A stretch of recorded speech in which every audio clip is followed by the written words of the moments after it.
Sama dia. Bismillahirrahmanirrahim. Alhamdulillahi wassalatu wassalamu ala Rasulillah wa ala alihi wa sahbihi wa sallama tasliman katsira, amma ba'du. Ikhwani fillah rahimani wa rahimakumullah, saudara-saudaraku semuanya. Insyaallah kita lanjutkan membaca kitab Mausu'atul Akhlaq, ensiklopedia akhlak.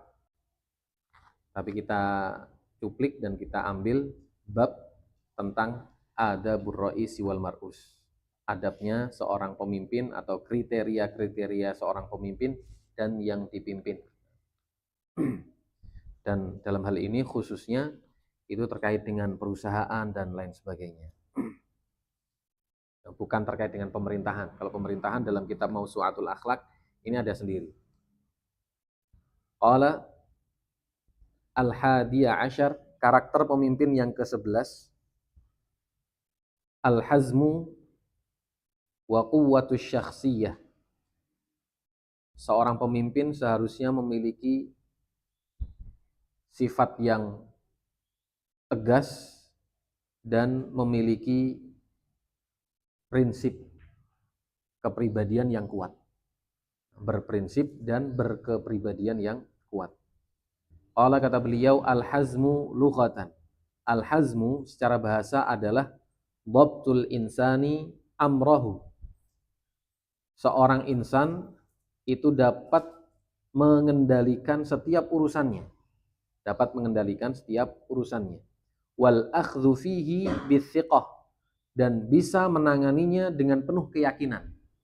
Punya prinsip, tidak goyang kanan, tidak goyang kiri, tidak belok kanan, belok kiri, tidak pelin-pelan. Tapi dia punya keyakinan, dia punya prinsip, karakternya kuat. Amma fil istilah, adapun dalam definisi secara istilah, jaudatur ra'yi fil hadari biman yakhafu min syarrihi. Ketajaman dan prinsip dalam mengambil keputusan saat menghadapi situasi yang membahayakan. Ada masalah, ada problem, dia bisa menyelesaikannya, dia bisa menuntaskannya, dan dia punya prinsip dalam menuntaskan problem tersebut. Kalau istilah sekarang apa namanya? Istilah kerennya itu problem apa? Problem solver. Nah, ternyata ada ini yang menulis ini Khalid bin Jum'ah bin Utsman al-Kharraz. Ini ulama sudah beberapa tahun sebelumnya yang menulis ini. Tapi Masya Allah, ilmunya masih sangat bisa kita gunakan bahkan di zaman kita sekarang. Jadi kata beliau, seorang pemimpin, dia harus punya hazm. Apa itu hazm? Ketajaman, demikian juga punya prinsip dalam mengambil sebuah keputusan saat dia menghadapi sebuah problem dan masalah. Qala ar-ra'isul aqilu huwal hazimu fi amrihi. Seorang pemimpin yang berakal, seorang pemimpin yang cerdas, pemimpin yang smart, huwal hazimu fi amrihi, adalah dia yang memiliki prinsip dalam semua keputusannya. Tegas dalam semua urusannya. Qala fala yad'ufu fi muwajahatil mawaqif, sehingga dia tidak mudah goyah dalam menghadapi setiap tantangan dan problematika. Wa indahul qudratu 'ala tahakkumi fi iradatihi wa idaratihi. Demikian juga dia memiliki kemampuan untuk mengelola tujuan dan proses untuk mencapai tujuan tersebut. Dia bisa mengelola, dia bisa memanage. Kemudian ketika ada masalah-masalah, problem, dia tidak mudah tumbang. Dia punya kemampuan dan mental untuk menghadapi setiap problem yang ada, masalah yang ada, tantangan yang ada, tidak hanya di satu zaman saja, tapi di setiap zaman dia bisa mengikuti perkembangan zaman, tapi tanpa mengabaikan prinsip-prinsip syariat. Qala wal qaidun najihu huwa alladhi yahzumu amruhu fi kulli syai'. Seorang pemimpin yang sukses adalah dia yang tegas dan memiliki prinsip dalam setiap dan semua urusannya. Wala ya'nil hazamu al-'anaf. Tapi jangan sampai difahami tegas itu adalah sikap kolot dan kaku. Bedakan antara tegas dengan kolot dan kaku. Berprinsip dengan kolot dan kaku. Itu beda. Berprinsip itu ketika ada masalah dia bisa berdiskusi, bisa bermusyawarah, kemudian dia bisa mengambil keputusan yang tepat. Dan dia menerima masukan-masukan, ide-ide, dan kalaupun misalkan harus merubah suatu keputusan, dia berani untuk merubah suatu keputusan. Nah, itu al-hazam. Intinya dia punya prinsip. Kalau dia pandang dan dia berpikir setelah bermusyawarah dan berembuk, inilah yang tepat, A yang paling tepat, ya dia punya prinsip di situ. Dia jalankan prinsip. Berbeda dengan al-anaf, kaku kolot. Dari zaman bahola ya itu terus yang dipakai. Zaman sudah berubah, zaman sudah bergeser, ya apa namanya, cara marketingnya juga masih itu terus. Ya akhirnya kolab. Akhirnya dia runtuh, bangkrut. Seperti itu. Di zaman yang sekarang misalkan sudah serba digitalisasi, sudah serba online. Tapi dia jualan masih offline terus, benar-benar mengandalkan offline. Sudah banyak yang ngasih masukan, sudah banyak yang memberikan ide dan saran, cobalah ganti cara marketingnya, ganti target marketnya, caranya seperti ini. Tapi dia tetap kolot, dia tetap kaku. Padahal dia tidak punya brand atau brandnya sudah mulai ditinggalkan dan lain sebagainya. Nah, misalnya kalau yang soal teknis seperti ini, antum semuanya lebih paham. Tapi kata beliau, al-hazam itu beda dengan kolot dan kaku, al-anaf. Qala wa isdarul qararatit ta'assufiyah. Tegas, berprinsip itu beda dengan otoriter. Membuat keputusan secara sepihak dan tidak mau merubah keputusannya. Otoriter. Bal hazama ma'al haqqi. Akan tapi dia tegas, yakin, punya prinsip, punya pendirian jika dia memandang bahwa inilah yang benar. Cara inilah yang insya Allah paling berhasil. Dia punya prinsip, tidak mudah goyah. Baru jalan sepekan, baru jalan sebulan, sudah kok ketok cek sepi yo. Kok kayaknya yang lain lebih bagus ya. Akhirnya cari lagi cara yang niru-niru caranya orang lain. Sudah ditiru caranya orang lain si A, ditiru caranya si A, ya kan? Belum juga berhasil ya karena baru sebulan dia coba, baru 2 bulan dia coba. Kalau dalam usaha kayaknya hitungannya bukan sebulan 2 bulan, baru 1 tahun dia coba. Tapi sudah menyerah, tidak punya prinsip, akhirnya tiru caranya si B. Tiru lagi caranya si C. Tiru lagi caranya si D. Nah ini namanya pelin-pelan, tidak punya prinsip, tidak punya pendirian. Berarti di awal dia belum berembuk, belum bermusyawarah, belum memetakan strategi. Pokoknya orang itu berhasil ditiru. Oh yang sana berhasil lagi, ditiru lagi, pindah lagi. Oh yang sana berhasil lagi, cocok. Kayaknya yang sana itu yang bagus tuh. Langsung pindah lagi caranya. Nah ini orang yang tidak berprinsip. Tapi seorang pemimpin yang sukses, pemimpin yang berakal, pemimpin yang cerdas dan smart adalah dia yang punya prinsip, punya pendirian. Di atas al-haq. Di atas pilihan yang menurut dia paling benar dan paling bagus. Tentunya berdasarkan musyawarah-musyawarah, rembukan-rembukan, meminta saran dan pendapat dari yang lainnya. Qala kata beliau, wa hikmatin fit tasarrufi ma'ar rifqi. Tapi juga di satu sisi dia tegas, yakin, berprinsip, berpendirian, tapi di sisi yang lainnya harus dia imbangi dengan sikap bijaksana saat menjalankan sebuah keputusan. Dibarengi dengan sikap kelembutan. Jadi berprinsip tapi juga tidak kaku, tidak kolot. Berprinsip tidak kaku tapi juga tidak kolot. Qala Salahuddin As-Safadi, berkata Salahuddin As-Safadi, man dhayya al-hazma lam yadhfar bihajatihi wa man rama bisihamil ujbi lam yanali. Siapa yang tidak punya prinsip dan pendirian, maka dia tidak akan pernah sampai pada tujuannya. Wa man rama bisihamil ujubi lam yanali. Dan siapa pula yang sombong, kaku, kolot, tidak mau menerima saran dan masukan orang lain, juga sama. Dia juga tidak akan pernah mendapatkan kesuksesan dan keberhasilan. Intinya, beliau ingin menyampaikan bahwa syarat kita itu sukses dan berhasil mencapai tujuan kita adalah satu, punya pendirian, dua, tidak sombong dan mau menerima saran dari orang lain. Itu karakter yang ke-11.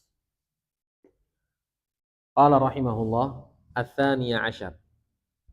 Prinsip dan karakter seorang pemimpin yang ke-12, yang insya Allah akan mengantarkan dia kepada pemimpin yang sukses, pemimpin yang berhasil, yang keberhasilannya insya Allah akan bertahan lama dan langgeng bahkan. Qala, kata beliau, adamul istima'i lil wusyah. Tidak mudah mendengarkan orang yang wusyah. Wusyah itu mungkin bahasa yang pas itu ember mulutnya. Apa kalau yang bahasa yang lebih resmi ini apa? Kalau bahasanya sesama teman itu ya seperti itu, ember ya itulah ya. Nah, sedikit-sedikit ngomongin orang, sedikit-sedikit nukilkan ucapan dari orang lain, pokoknya mulutnya itu dia tidak bisa ngerem, blong pokoknya. Langsung ngopo ae diceritake. Seorang pemimpin tidak mudah mempercayai omongan orang yang seperti ini. Omongan orang yang seperti ini. Qala, kata beliau, al-wusyatu ashabus si'ayati bin namimah. Al-wusyah itu adalah orang yang suka menyebarkan aib orang lain. Namimah, suka mengadu domba. Qala, kata beliau, ar-raisuz zaki, pemimpin yang smart, pemimpin yang cerdas, huwallazi la yastami'u lil wusyah, adalah pemimpin yang tidak mudah mendengarkan orang yang memang terkenal ember mulutnya. Suka nukilkan kejelekan orang, suka membuka aib orang lain. Ya walaupun mungkin satu dua hal betul yang dia ceritakan. Tapi kan bimbingan Nabi Muhammad SAW, aib orang lain itu harus ditutupi dan dibenahi, bukan diceritakan ke sana kemari. Ditutupi, dia benahi, kemudian dia tutupi, tidak diceritakan ke sana kemari.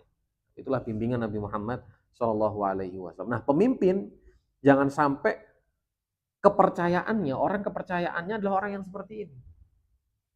Orang yang ember, orang yang mudah sekali mencela orang lain, menceritakan keburukan orang lain tanpa ada filter, tanpa ada rem.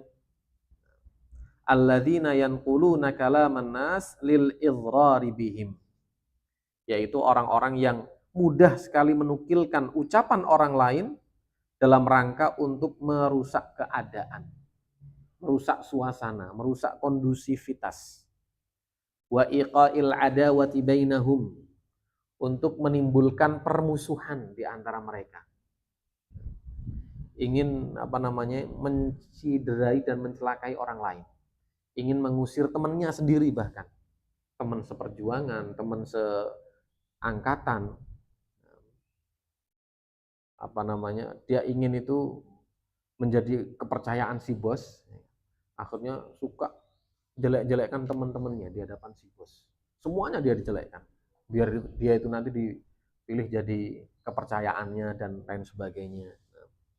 Untuk menciptakan permusuhan di antara mereka. Ala jihatit tafriq wal ifsad. Tujuannya itu untuk memecah belah kesolidan sebuah tim. Demikian juga untuk membuat suasana itu menjadi rusak. Kalau bahasanya Mas Indra sekarang itu suasananya menjadi toksik. Padahal sampai sekarang anak nggak tahu artinya toksik itu apa. Tapi kayaknya kalau suasana nggak sehat dan nggak enak itu kayaknya kalau orang sekarang bilangnya toksik gitu. Artinya apa nih buat itu?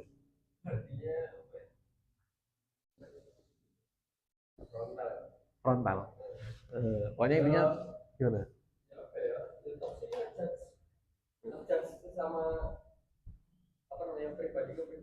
Berarti betul ya? Sama seperti yang beliau sebutkan ini. Al-Usyah, orang yang suka menjudge tadi. Orang lain suka nuduh-nuduh orang lain. Nah, itu. Allah kata beliau, la siyama al-aqranu fil amal. Terutama kalau dia itu menukilkan dan menjelek-jelekkan teman sejawat, kawan seperjuangan, yang tingkatnya sama, yang bidangnya sama, istilahnya jenjang karirnya pun juga sama, nah dia jelek-jelekkan, dia suka menjelek-jelekkan. Nah, ini seorang pemimpin dia harus pintar-pintar memilah dan memilih, jangan mudah untuk menerima, jangan mudah untuk mempercayai, jangan mudah untuk mempercayai. Allah kata beliau, fala yanqulul aiba illa mu'ib. Dalam sebuah pepatah Arab disebutkan, la yanqulul aiba illa mu'ib. Tidaklah ada orang yang suka menyebarkan aib orang lain kecuali dia sendiri pun juga bermasalah. Dia sendiri juga bermasalah. Sehingga seorang pemimpin itu harus betul-betul di tengah. Nggak boleh memihak kanan, nggak boleh memihak kiri. Di tengah dia. Ada si A mengadu kepada pemimpinnya tentang keburukan si B. Seorang pemimpin prinsipnya itu ya harus di tengah dia. Tidak boleh dia hanya sekedar mendengarkan informasi dari si A tanpa bertabayun dengan si B. Karena kalau sesuai dengan pepatah Arab, yang suka mencari-cari kejelekan orang lain, menukilkan kejelekan orang lain, menyebutkan kejelekan orang lain, walaupun mungkin memang betul ada. Tapi kemungkinan besarnya dia pun juga memiliki aib yang sama. Dia pun juga memiliki kesalahan yang sama. Sehingga pemimpin harus adil, pemimpin harus ada di tengah-tengah, pemimpin harus seimbang, fair, tidak boleh memihak si A, tidak boleh memihak si B. Bahkan kalau sesuai dengan ucapan beliau di sini, ya justru yang dicurigai pertama kali harusnya si A, bukan si B. Karena yang suka menukilkan, suka ya, bukan sesekali. Bukan demi kebaikan perusahaan, demi kebaikan sebuah instansi, bukan. Tapi memang dia tuh sukanya kayak gitulah. Suka menukilkan kejelekan-kejelekan orang lain, menyebarkan kejelekan-kejelekan orang lain. Maka seorang pemimpin tidak boleh gampang untuk mempercayai, tidak boleh gampang-gampang untuk mendengarkan. Qala dalam pepatah Arab yang lainnya, waman namma lak, waman namma lak, namma bik. Siapa yang suka menyebarkan namimah di hadapanmu, maka ketika dia di hadapan orang lain akan menyebarkan namimah tentang dirimu. Barang siapa yang menceritakan aib orang lain kepadamu, kamu juga harus khawatir. Jangan mudah mendengarkan. Stop, hentikan dia. Kenapa? Karena ketika dia bersama dengan orang lain, dirimu nggak selamat. Kemungkinan besarnya dirimu juga diperbincangkan. Dirimu juga akan dicerita-ceritakan aib. Wal iyadzubillah. Jadi kata beliau, wa man nammalak nammabik. Orang yang suka menceritakan aib orang lain di hadapanmu, dia pun juga akan menceritakan aibmu di hadapan orang lain. Jadi jangan percaya kepada dirinya. Qala wa fa'ilu dzalika namam. Pelakunya dalam bahasa Arab disebut namam. Namam, suka penyebar namimah. Namimah itu adalah adu domba. Wa yuqalu lahu qattat. Istilah lainnya adalah qattat. Istilah yang jelek dalam bahasa Arab. Artinya sama, suka menukilkan kejelekan orang lain. Qala wa an Abdullah bin Mas'ud radhiyallahu anhu qala qala Rasulullah sallallahu alaihi wasallam ala unabbiukum mal'adh. Kata Rasulullah sallallahu alaihi wasallam, maukah kalian aku kabarkan apa itu adhah? Sebuah ungkapan yang tidak disukai ketika itu di zaman Nabi Muhammad sallallahu alaihi wasallam. Kata Nabi Muhammad sallallahu alaihi wasallam, al-adhah adalah hiyan namimatu al-qalatu bainan nas. Al-adhah adalah si tukang adu domba, si tukang menceritakan aib orang lain, al-qalatu bainan nas. Yang mulutnya ember, al-qalah, qala yaqulu, artinya apa, Mas? Qala yaqulu, Enggak qala yaqulu qaulan, berkata. Nah, kalau alqalah itu artinya orang yang suka berkata. Bukan qolah. Orang yang suka berkata, maksudnya berkata ini suka menceritakan aib orang lain. Di sama Mas Suryadi dia menceritakan kejelekannya Muhammad. Ketika saya sama Yusuf menceritakan kejelekan Yusufnya yang lain. Ketika saya sama si A suka menceritakan kejelekan si B. Ketika sama si B, si A juga diceritakan, dibicarakan. Nah, itu namanya alqalatu bainan nas. Nah, tidak disukai oleh Nabi Muhammad sallallahu alaihi wasallam. Wa an Hudzaifah radhiyallahu anhu qala Rasulullah sallallahu alaihi wasallam la yadkhulul jannata namam. Tidak akan pernah masuk surga secara langsung orang yang namam, yang suka menyebarkan namimah, fitnah, adu domba. Qala al-A'sha al-Kabir, berkata seseorang yang bergelar al-A'sha al-Kabir, seorang sastrawan Arab kuno. Kata beliau, wa man yuti'il washina la yatruku lahu sadiqan wa in kana al-habibal muqarraba. Barang siapa yang menuruti, mengikuti, mempercayai, larut dengan ucapan orang-orang yang ember mulutnya tadi, maka dia tidak akan pernah selamat darinya seorang teman pun, walaupun teman terbaik sedikit pun. Dia percaya kepada seorang yang namimah, semua temannya akan dicela. Walaupun teman sejatinya sendiri, bestinya sendiri, tetap nggak akan selamat dari mulutnya. Tidak akan selamat dari omongannya. Nah, kalau dia larut, dia juga sama. Dia akan membicarakan semua teman-temannya. Nah, orang yang seperti ini tidak pantas untuk dijadikan teman. Kita sudah berkawan, dekat sama semuanya, tapi kalau saya sama sini nih, namanya siapa? Lupa ya. Kalau saya sama Mas Syahri, semuanya wah tak jelek-jelekkan semuanya, misalkan nggak boleh ya seperti itu.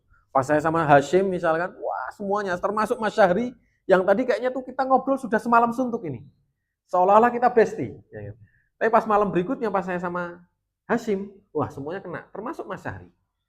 Ketika sama Yusuf, Hashim sama Syahrinya tadi juga ikut saya omongkan, saya obrolkan. Ya begitulah orang yang namam itu seperti itu, tidak ada yang selamat dari mulutnya tadi. Nah, kalau misalkan itu terjadi pada saya, wal'iyadzubillah, berarti saya bukan sahabat yang baik. Tidak pantas untuk dijadikan teman dekat. Dan harus kita tutup rapat-rapat rahasia kita. Jangan sampai kita sebutkan dan curhat sedalam-dalamnya sama orang yang seperti ini. Karena ya gimana, nggak ada yang selamat dari dirinya. Nah, mungkin wal'iyadzubillah, kalau tidak bisa dia tahan, tidak bisa dia kontrol, Nabi Muhammad pun nanti dia akan protes. Dia akan kritik. Dia akan rasani. Nah, dan itu terjadi di zaman para sahabat. Orang-orang munafik mereka merasani Nabi Muhammad, ngerasani Nabi Muhammad sallallahu alaihi wasallam.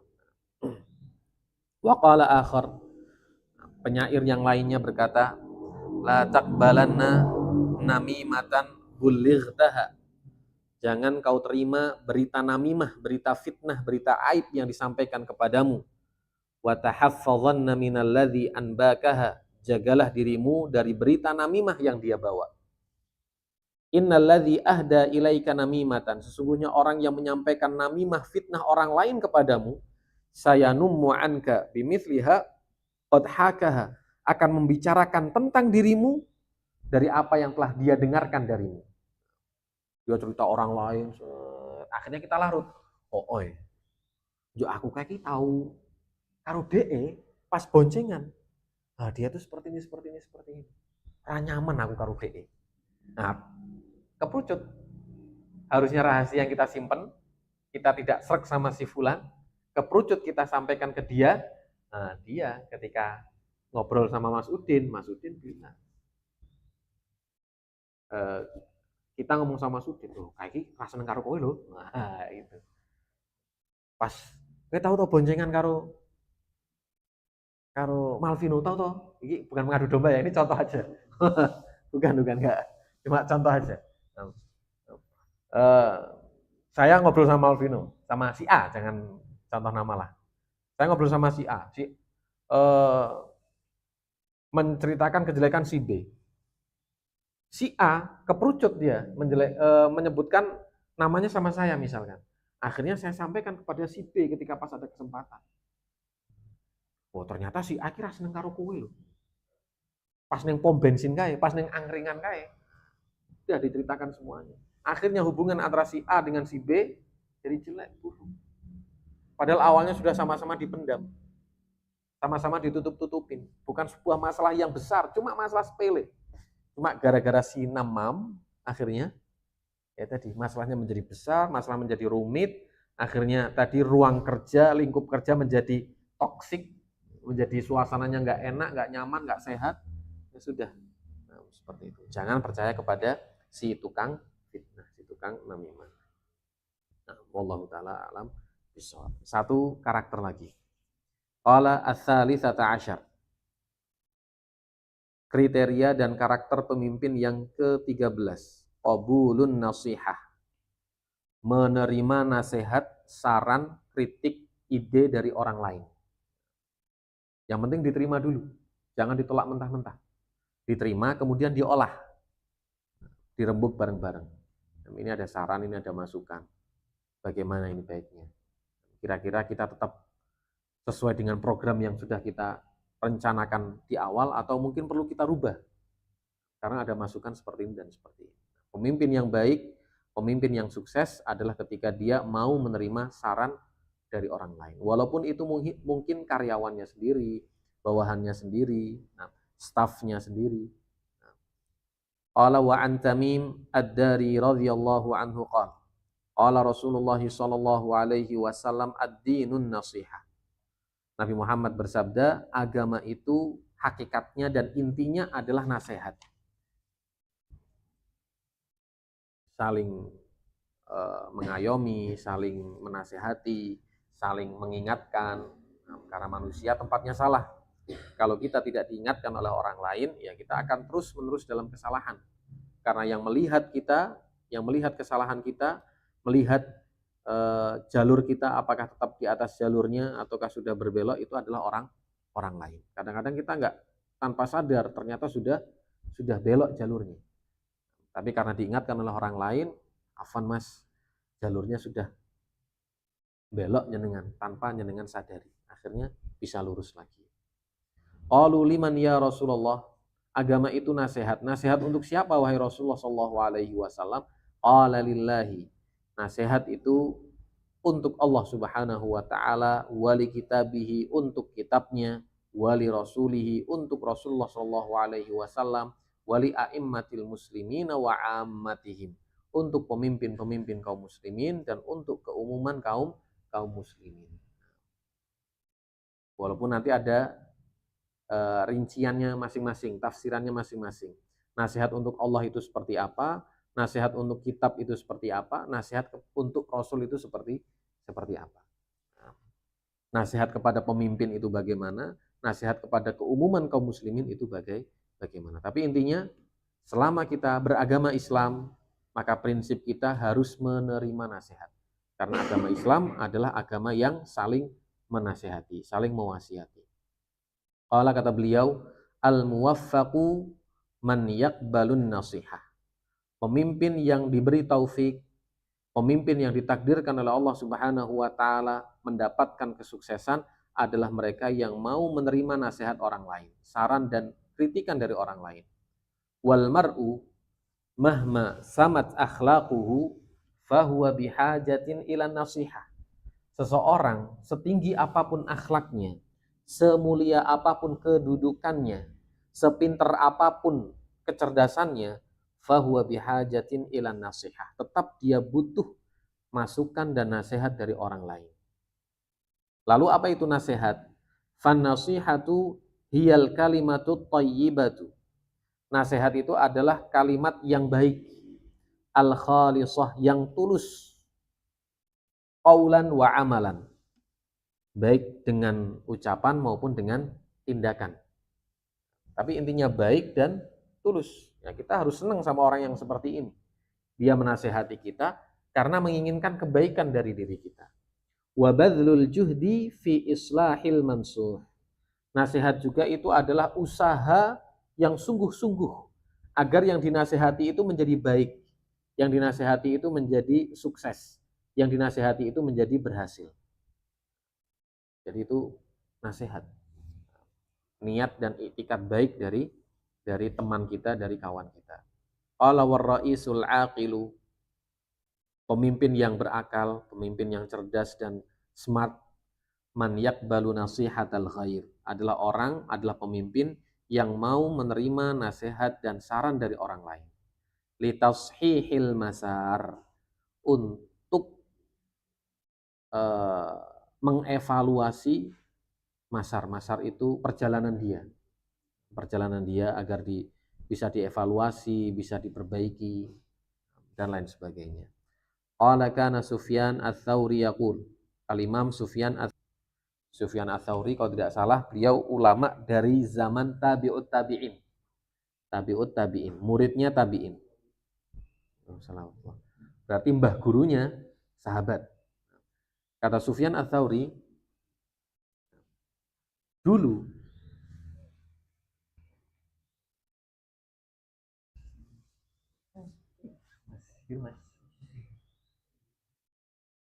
kami mendapati guru-guru kami itu mereka senang kalau ada yang mengucapkan kepada mereka ittaqillah. Guru-guru kami, para tabi'in berarti, kalau diucapkan kepada mereka ittaqillah, mereka senang. Enggak baperan, enggak gengsi, enggak merasa ditegur, tidak merasa direndahkan, tidak. Kalau ada yang mengucapkan ittaqillah, walaupun itu dari muridnya sendiri, walaupun itu dari orang awam, walaupun dia dari orang badui, dia mengucapkan ittaqillah, dia senang. Siap, jazakumullah khair. Tapi kata Sufyan ats-Tsauri, wa qad sarul yauma yatakaddaruna min dzalik. Tapi kalau sekarang ada di antara kita yang diucapkan ittaqillah, kita gengsi. Kita marah, baper. Enggak mau ngajak bicara lagi. Ittaqillah itu artinya apa? Bertakwalah kepada Allah Subhanahu wa taala. Kayak seolah-olah kita itu ditegur. Kita merasa seperti itu. Seolah kita itu ditegur, seolah kita disalahkan, seolah kita direndahkan. Harusnya mengucapkan ittaqillah itu bukan ente, aneh harusnya. Nah, jadi dia merasa gengsi. Padahal kata Sufyan ats-Tsauri, guru-guru kami itu kalau diucapkan ittaqillah, mereka senang. Nah kok sekarang, di zaman saya sekarang, zamannya tabi'ut tabi'in, 1000 tahun yang lalu, diucapkan ittaqillah malah marah. Malah ngambek, baper. Itu zaman dulu, apalagi zaman sekarang. Ditegur nggak terima, dinasehati, tidak mau mengindahkan, dan lain sebagainya. Qala war-ra'isul muwaffaqu kama yansahu ghairahu fayajibu alaihi an yaqbala nasihatal ghair. Seorang pemimpin yang muwaffaq itu yang diberi taufik oleh Allah Subhanahu wa taala, yang diberi kesuksesan oleh Allah Subhanahu wa taala, sebagaimana dia bisa menasihati orang lain, maka wajib bagi dirinya untuk bisa menerima nasihat dari orang lain. Wa kama yuhibbu an yu'amiluhu mu'amalatan hasanatan fayanbaghi an yu'amila ghairahu mu'amalatan hasanatan. Sebagaimana dia ingin orang lain itu bersikap baik kepada dirinya, maka dia pun juga harus bisa bersikap baik kepada orang lain. Qala wa an Anas radhiyallahu anhu, dari sahabat Anas bin Malik radhiyallahu taala anhu, qala Rasulullah sallallahu alaihi wasallam, la yu'minu ahadukum hatta yuhibba li akhihi ma yuhibbu li nafsihi. Tidak sempurna keimanan salah seorang dari kalian sampai dia itu bisa mencintai untuk saudaranya sesuatu yang dia cinta untuk mendapatkannya. Kita senang untuk diperlakukan baik, maka bagaimana caranya kita bisa memperlakukan orang lain dengan baik. Jangan menuntut orang lain berbuat baik terlebih dahulu kepada diri kita, tapi tuntutlah diri kita untuk berbuat baik terlebih dahulu kepada orang lain. Kama tadinu tudan, sebagaimana engkau memperlakukan orang lain, seperti itulah orang lain memperlakukan diri kita. Al jaza'u min jinsil amal, balasan yang kita dapatkan sebagaimana perbuatan yang kita amalkan. Qala wa an Abdullah bin Amr radhiyallahu taala anhuma, Qala Rasulullah sallallahu alaihi wasallam, dari sahabat Abdullah bin Amr, Rasulullah sallallahu alaihi wasallam bersabda, "Faman ahabba an yuzahzaha 'anil nar wa yudkhalal jannah falta'tihi maniyatuhu wa huwa yu'minu billahi wal yaumil akhir." Barang siapa yang ingin dijauhkan dari neraka, dimasukkan ke dalam surga, maka hendaknya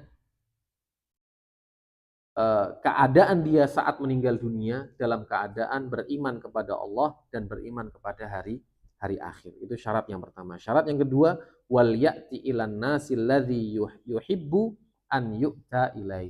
Dan bagaimana dia bisa memberikan yang terbaik kepada orang lain sebagaimana dia berharap orang lain memberikan yang terbaik untuk diri kita. Qala wa ta'ammal. Mari kita renungkan bersama.